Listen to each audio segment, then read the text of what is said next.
Welcome to the Zandbergen Report, where wealth strategies and pop culture collide, featuring your distinguished host and certified financial planner, Bart Zandbergen.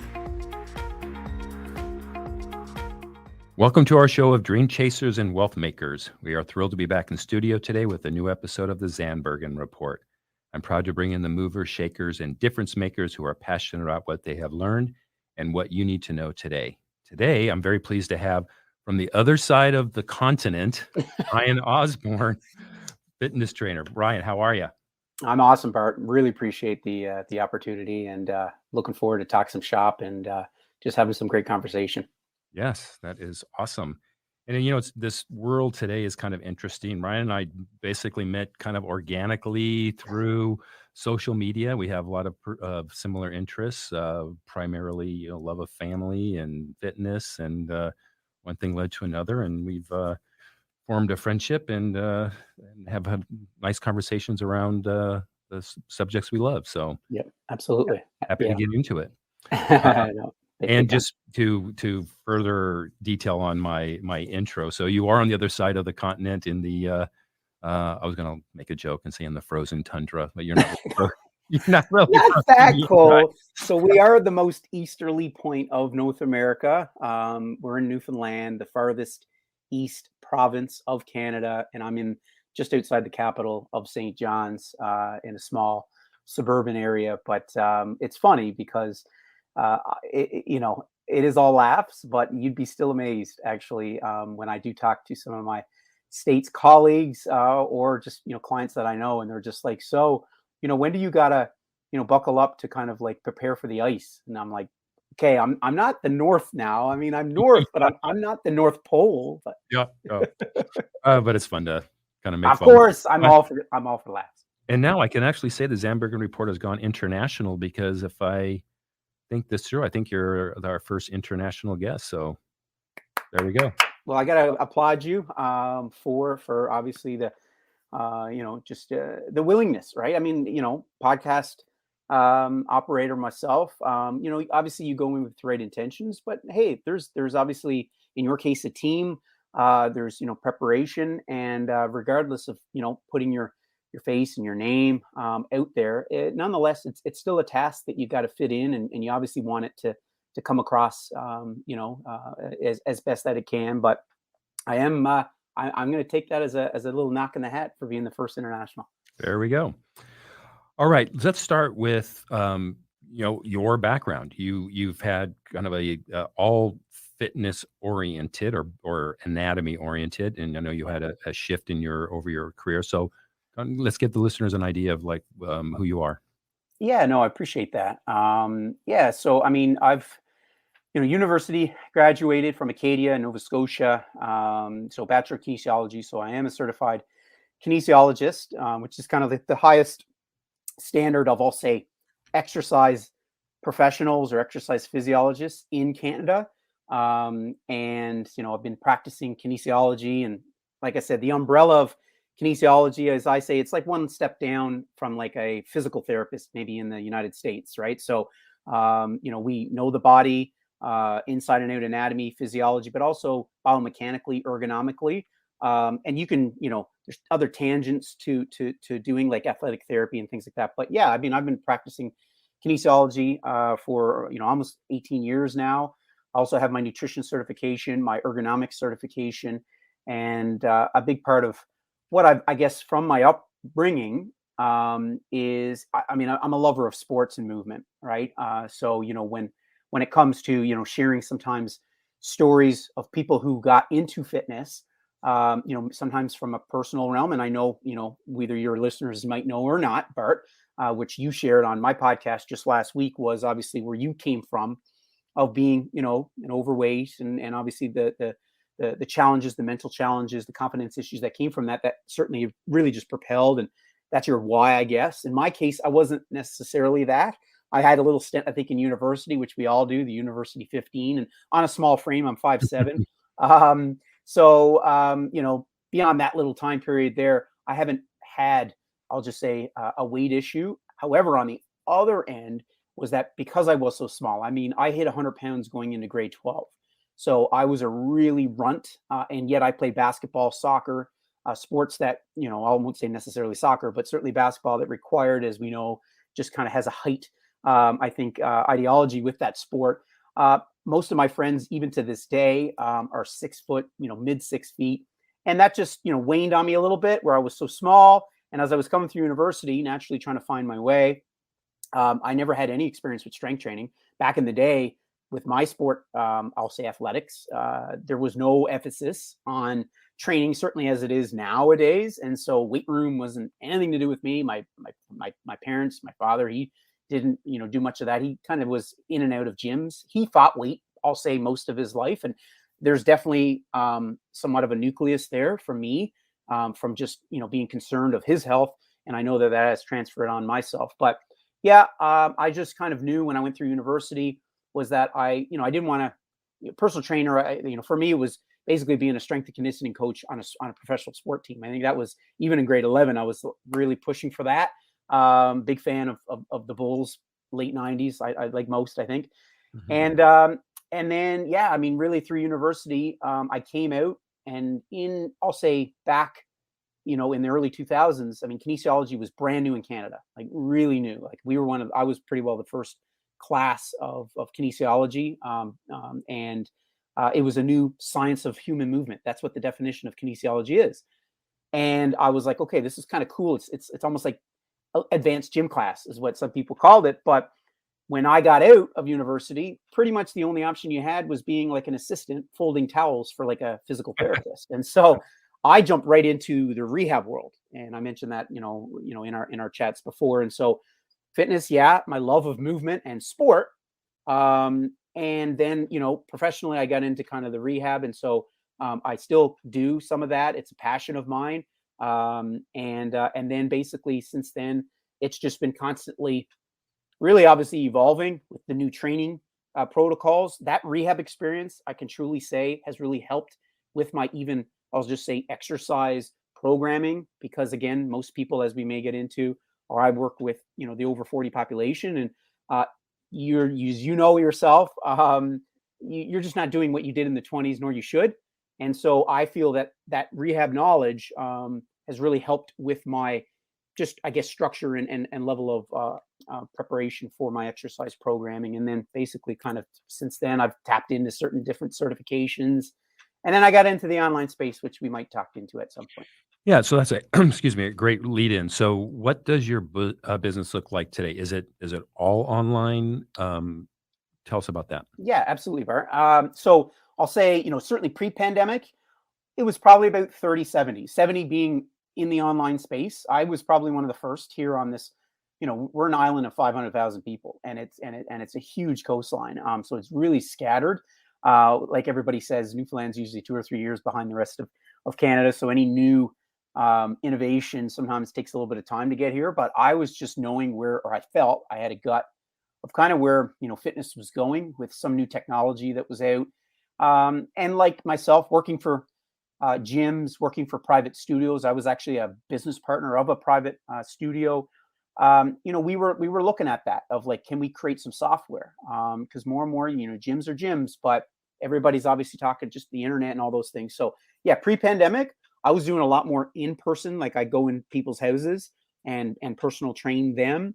And like I said, the majority was still around 70% of my, I'll say, coaching business was online. Since then, I mean, I have 2 clients that I've had for years. They're great business contacts. I just have learned to know, and they're almost mentors also of mine. And so I'm continuing with them, and then the rest is full business. And then aside from the online, say, fitness coaching 1-to-1, I also have a corporate wellness division. And so I use my software that I do use with my clientele, my private clientele, in a way that I'm able to kind of create like group challenges and group habits as a means of just fostering healthy habits within businesses. Plus I do like virtual lunch and learns as well, pretty much, on the monthly. So yeah, right now it's primarily coaching, but I use, like I said, my own software that, like, I think a lot of people, when I get on the phone and I'm like, they're like, okay, I've seen you somewhere. I've heard of, a friend of mine that is doing one of your coaching programs.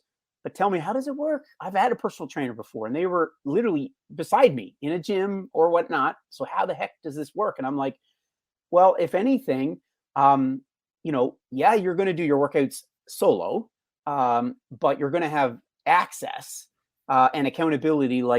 And that's just nothing to come on here and throw out sales. It's just, you have access to a personal advisor just as much as you'd have having you yourself as financial advisor or a doctor, like they're in your pocket and they're basically saying, here, ask me any questions, but also have structure with it. So the ability to go on and see and do virtual calls, I've done even virtual sessions. I'm not on your schedule and you're not on my schedule. And everyone's living and dying by their phone now. So it's not anything different. And the ability to get a personalized, not a cookie cutter, but a program that meets your needs, but yet you can still obviously flow back and forth has really been the good thing. So when someone says like, how has COVID changed my business? I mean, there's a few small, and I'll really truly mean it, like small, subtle changes that I've done since the last 18 months. But aside from COVID, unfortunately, happening to the globe, it's been an absolute huge blessing. And maybe for a lot of people that might be in the online space, just because of my visibility to reach literally people now in 4 different countries and whatnot. So I'm blessed on that regard. So when you say online training, is that something that's pre-recorded, customized for this particular client, or is their phone sitting there and you are watching and guiding them through their movement? Yeah, perfect. And yeah, great way to clarify that. And so, yeah, virtual training sessions would be literally me, say, doing this and you're with your exercise and I'm telling you exactly, okay, we're jumping to squats now, we're jumping to whatever, like that's like a virtual personal training session. That happens, I'll say pretty, low.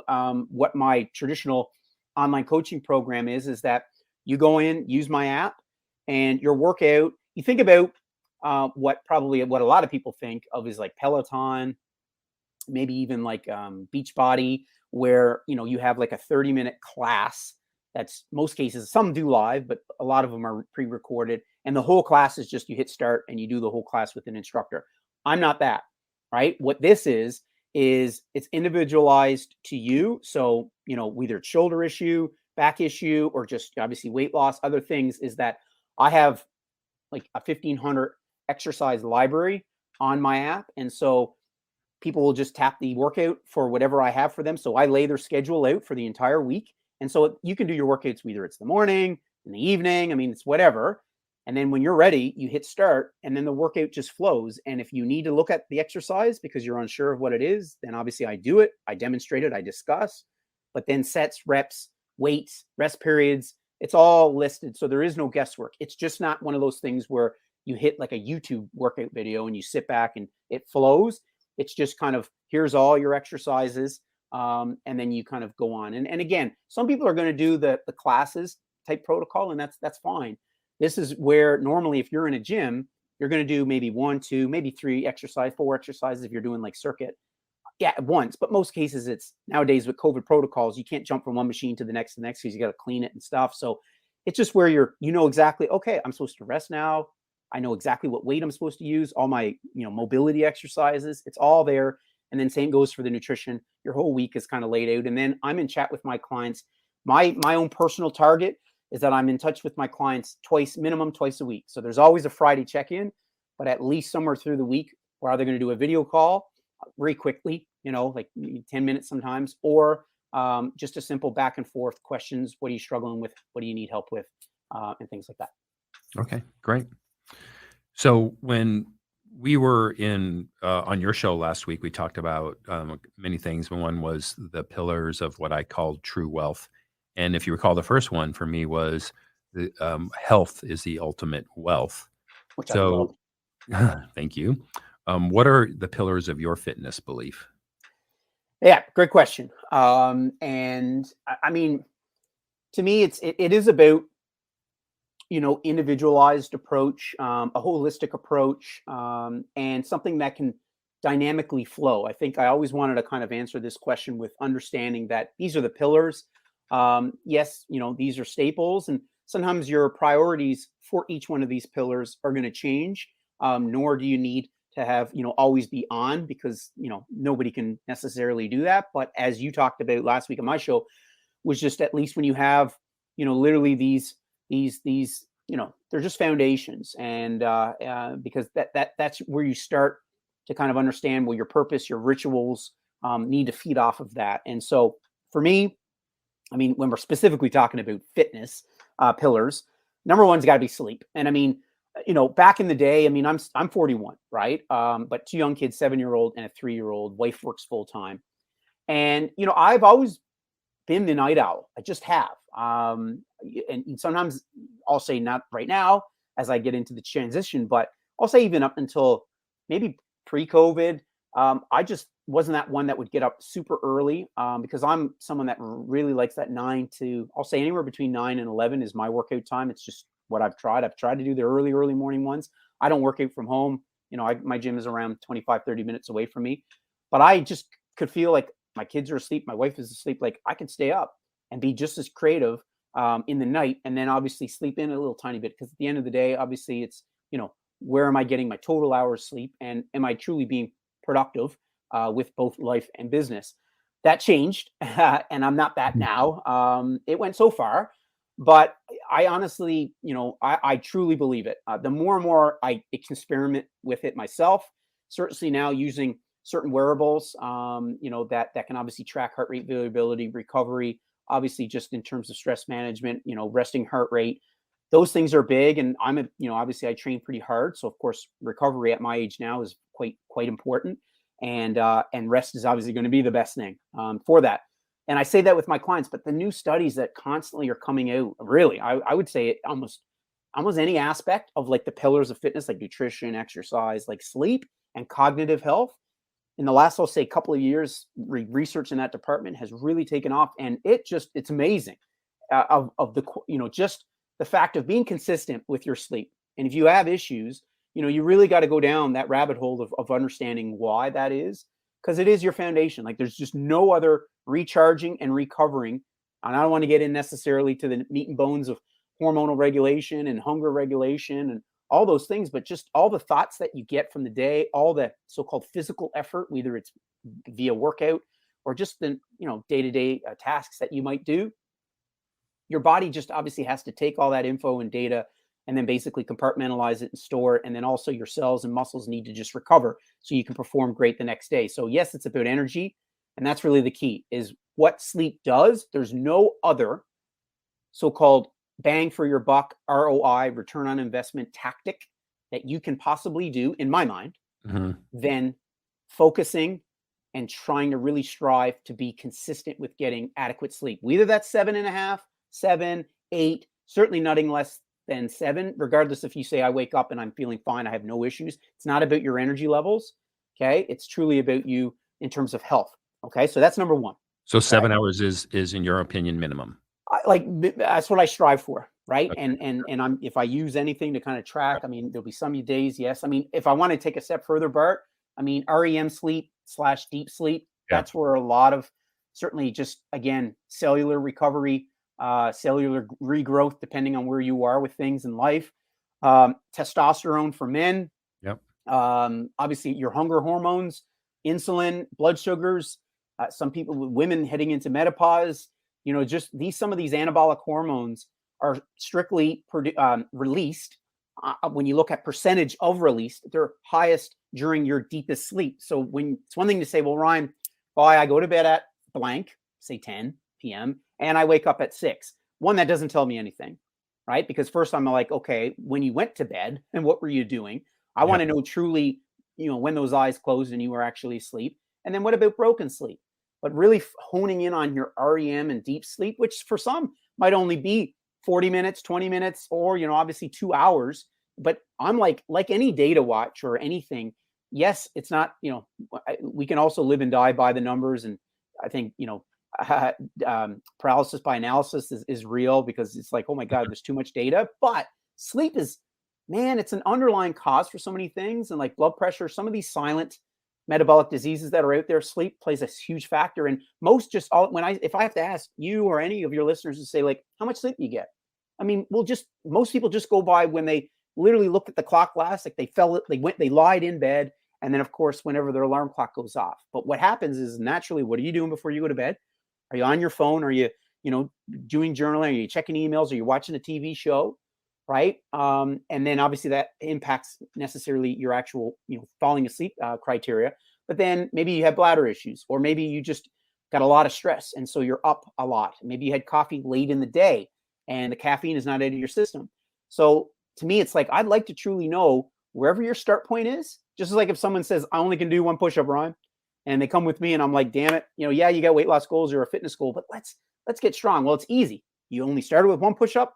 Now you can do 15. Like, it's quantitative, concrete data. Well, with sleep, it's like, yeah, we can look at total sleep, but let's see if we can actually increase your REM sleep. So yes, you got to use obviously a device that can kind of track that, which nowadays are pretty cheap.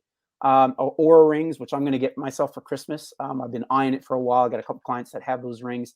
They're pretty much the gold standard for tracking a lot of these health metrics. And but I'm like, so your REM sleep is right now, it's, I don't know, averaging 35 minutes. Let's see if we can crack an hour, and let's just see how that actually relates to your cognitive decision-making ability the following days, right? So sleep, I can go on, but just to me, it is a foundation. I think you would agree, correct? Like, I know you prioritize sleep. Yeah, 100%. All right. Number two, progressive, I'll say functional training. Now, functional, I know, is kind of like, whipped around nowadays and whatnot, but I like progressive, it has to be. So it's progressive training, functional exercise and movement certainly is in that. Yes, you have the classic exercises and also just walking and yeah, of course, like our bodies are meant to move. But I really stress the word progressive because, regardless, like once you hit anywhere around the 40s, sometimes it's individualized, of course, men and women, but I mean, your rate of muscle building and even bone building just, crests in the late 30s, right? And then goes down. And certainly women, as they come out of, menopause, are naturally really starting to ramp up sarcopenia, which is the loss of muscle, and also bone density decreases. But what I find with people that do strength training, and again, it's a love of mine. I know it was a major difference, both just in terms of how I feel. I mean, I'm 41. I mean, I play sports. So, I still play, I'll say amateur basketball. So, common aches and I'll say stiffness, not pains, but stiffness. But I just, I know the value of what strength training can provide, again, mentally or physically. But what I find with a lot of people is that they either do the same routine they've doing for years. And when I say that, because I know, I think you fall maybe under the category, but the fact is, progressive is a means of saying, well, you're not lifting the same weight, like your volume changes or your frequency changes, or your, you're just a slight different angle of your grips change, right? Just a slight difference is still, in my mind, can classify as progressive. But a lot of people, it's just, they'll take whatever weights that they have or their gym, and they just, they cycle through the exercises. And again, you're doing strength training. So bravo, that's wonderful. But naturally, and I'm, again, with my kinesiology background and functional movement background, in terms of posture and things like that, like, just doing the same exercises with the same weight. One, the number one principle of strength, building muscle, is what's called progressive overload, which just is a fancy way of saying you need to constantly be adding some change of weight or reps to the muscles for them to continually get stronger. And listen, I mean, you hear and see stories of people in their 70s and 80s and still like able to throw up some, PBs or look quite muscular. And remember, your muscle is your organ of longevity. I read, and I actually tried to find it because it came across me late before I hopped on here. And I really wish that I had the kind of the abstract for the research article that I could whip out. But I read something, just literally, I think it was probably about 5 or 6 days ago, from a researcher. It was down in the States, but again, didn't get that. But he just talked about, literally your muscles are your organ of longevity, because your quality of life is what matters, folks. So if you're here and, you're successful, and, with wealth or potentially within your business, that's wonderful. Like, we all want to be successful, with our own internally, with our family, with our community, and obviously, like I said, in a business mindset.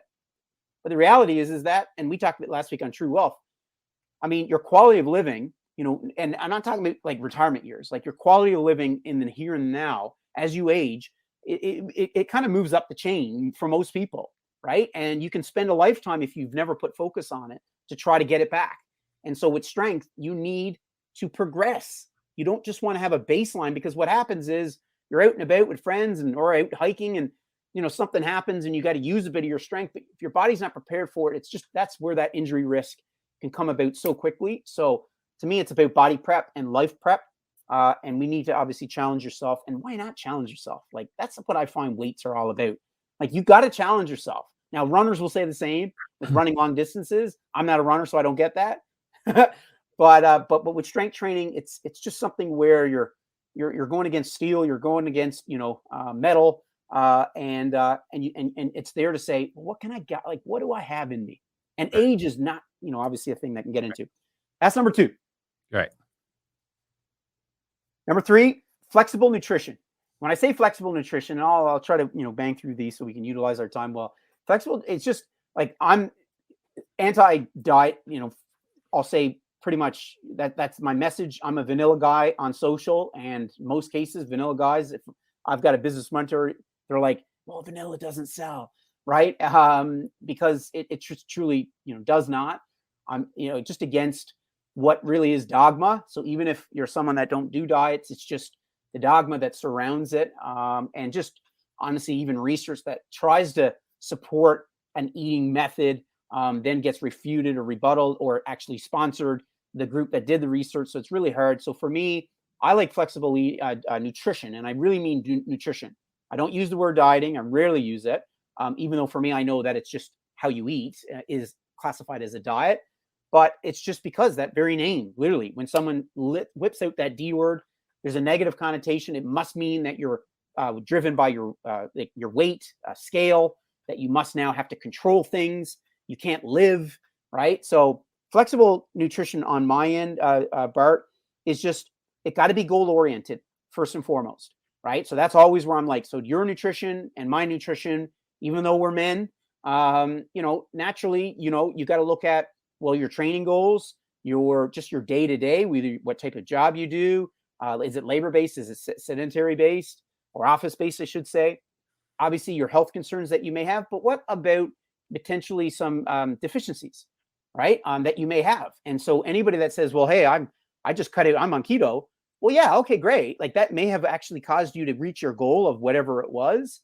But even if it's keto or any group that pretty much stigmatizes one group and then cuts out almost a full group of food, you have at least an opportunity then to then be dietary deficient. Now, of course, I'm talking about, we all want to cut it as best we can with bad foods and obviously control alcohol to the best of their abilities. But I'm someone, because I also coach business professionals over 40. So I get that they have life, they have busy schedules, they have high social lifestyles, as do I. And we love work. Me and my wife are foodies, and I like myself a great glass of wine. So nor should you look at this and say, well, now I'm living for the next 50 years. So I'm going to eat just one way and cut out some foods that you do enjoy. I mean, there's just no practicality in that, right? So for me, flexible nutrition just means that you might cycle through you might try intermittent fasting for a little bit. You might try lower carb if you're really trying to lean down prior to an event, vacation, or you might go plant-based for great reasons that there may be for that. But the reality is if you're really stuck in one way, to me, it doesn't allow really for flexibility. And honestly, quality of life. and you know it, right? Like, like, obviously you put the time and you put the effort and food prep and all that stuff, which, of course is a key component of all this, but that's tactics. But the reality is man, if you literally cannot at any age, I don't care how old you are, but if you cannot have a social gathering, either you're out or you're with your family, and you're literally sipping on something, and as you're sipping it, the guilt just builds up in yourself. Like, I try to really, like, that to me is one of the hard, like, we can talk about like maybe deadlifting 300 pounds or running a marathon. For some men and women, the ability to finally reach a stage in their life and a mindset approach that they can consume something with full autonomy and control, and also zero guilt, that to them can be one of the hardest things they'll ever teach and learn, right? Because they've been literally, it's a lifelong of, well, I'm not supposed to eat that. I'm supposed to cut calories. I'm supposed to do that. They hear messages, right? So, and that's very uplifting and empowering. So just for me, it's not sticking to one necessarily method, but the foundation of nutrition is obviously proteins, fruits and veg, and trying to get as varied of a diet as best you can. Okay. For hydration, I don't need to hamper on that. It just is my God, 5% drop in water is a 30% drop in mental energy. Okay, that's a great stat to understand. A 5% drop in hydration, okay, is a 30% drop in your mental focus, acuity, and cognition capability. Okay, so that in and of itself, just 5%. Yeah. Right. And like I tell clients too, is that once you are thirsty, right, that you're well dehydrated. So I just say, it just needs to be front and center, always in your face.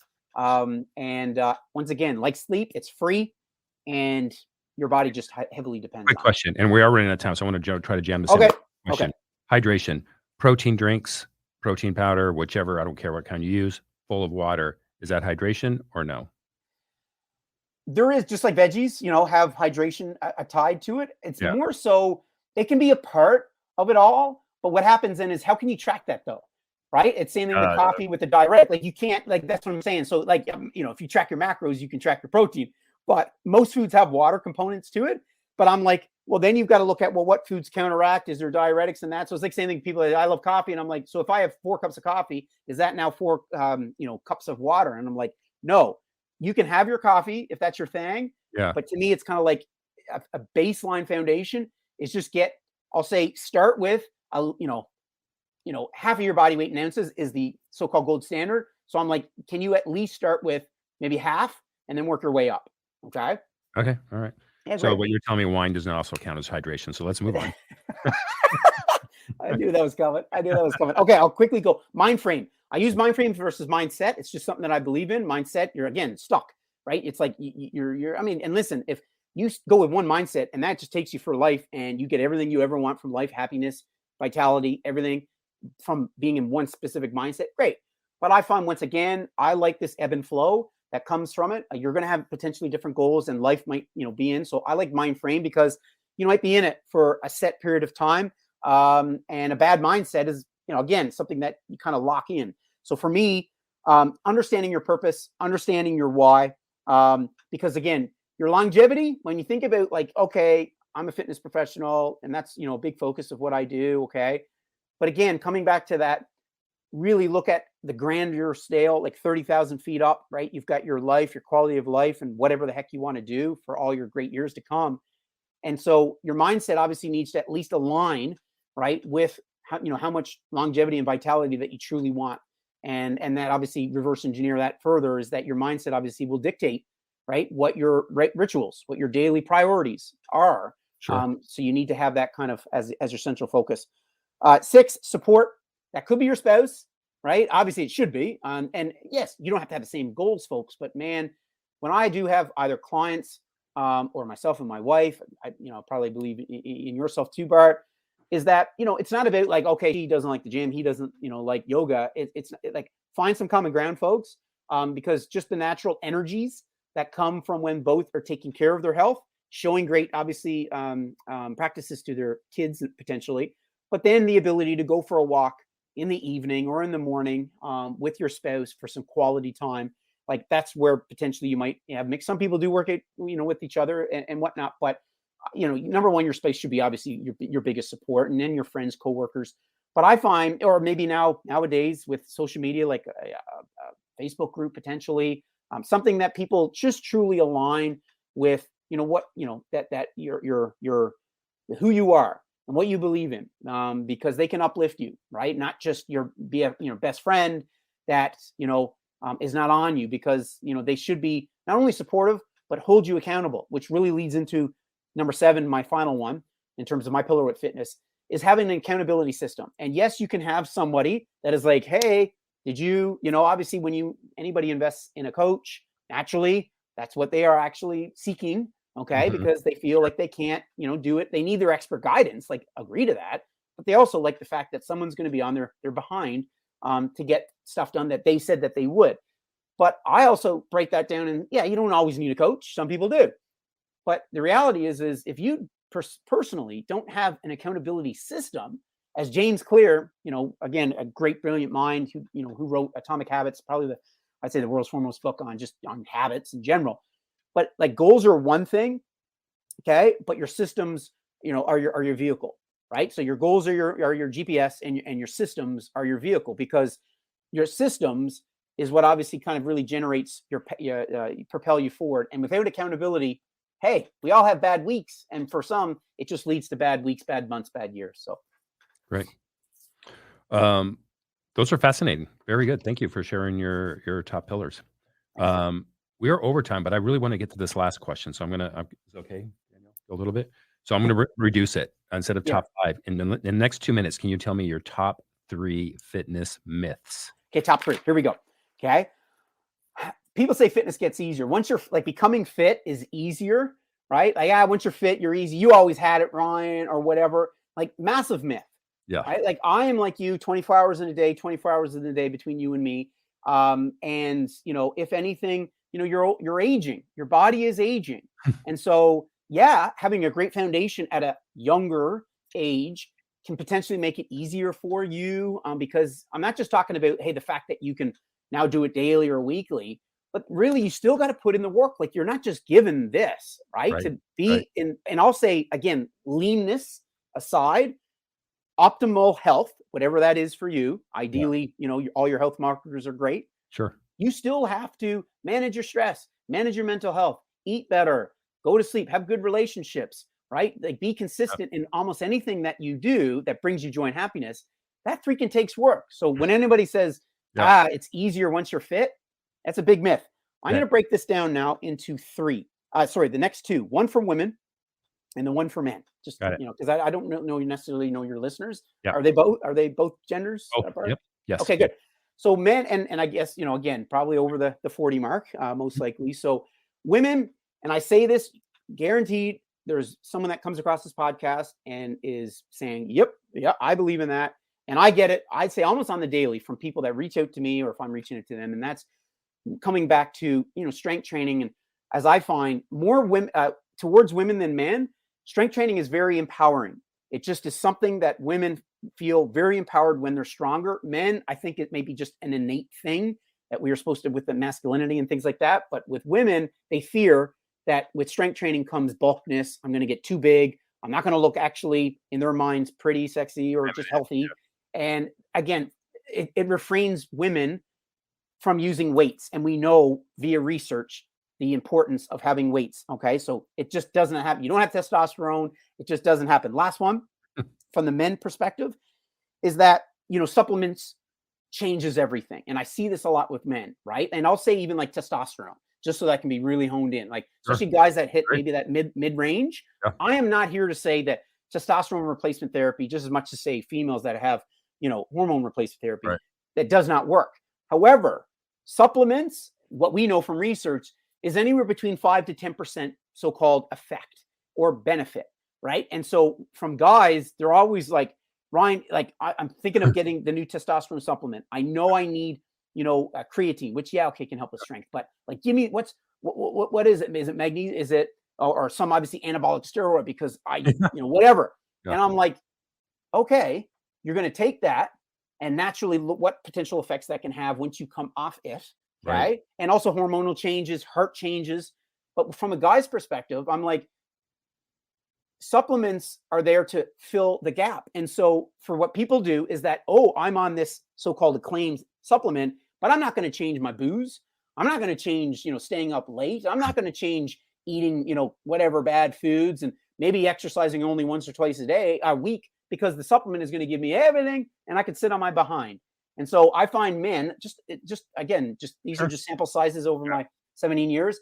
You can't take something and then not change your lifestyle habits. Supplements may assist, but your foundation of those pillars I talked about need to be your focal point. Awesome. Really, really, really fun. Thank you, Ryan. No, I appreciate it. How can people reach you? Certainly, ozcoaching.me is my website. So ozcoaching.me, M-E. Oz, O-Z, OZ coaching. So my last name being Osborne. You're so Canadian, OZ. I know. There's the difference right there. I'm surprised I haven't. If I was probably what we call a mainlander, I would probably have whipped out a, but we don't say that over here. Okay. If you go on any LinkedIn, naturally, and Facebook are certainly my two jams. So if you just search Oz Coaching or Ryan Osborne, you'll come across my contact list. Great. And yeah, would love to I connect. know it's late for you there today, so I appreciate you taking the time. Super, super interesting, and I look forward to chatting with you again. Absolutely. I appreciate your time as always. Very fun chat. All right. All right. I'd like to thank everyone who has tuned in, and we look forward to being back in the studio again next week. Cheers. Tune in next week for the latest edition of the Zandbergen Report, Tuesdays at 2 p.m. Catch up on our recent shows by visiting podcast.bartzandbergen.com. The Zandbergen Report is also available on iTunes, iHeartRadio, and Spotify. Interested in being a featured guest on our show or have a question you'd like to hear us answer? Email podcast@bartzandbergen.com. The contents of this podcast episode do not constitute an offer of securities or a solicitation of an offer to buy securities and may not be relied upon in making an investment decision related to any investment offering Access Wealth Management LLC, an SEC-registered investment advisor. Access does not warrant the accuracy or completeness of the information contained herein. Opinions are our current opinions and are subject to change without notice. Prices, quotes, rates are subject to change without notice. Generally, investments are not FDIC insured, not bank guaranteed, and may lose value. Brokerage services are offered through Tessera Capital, member FINRA.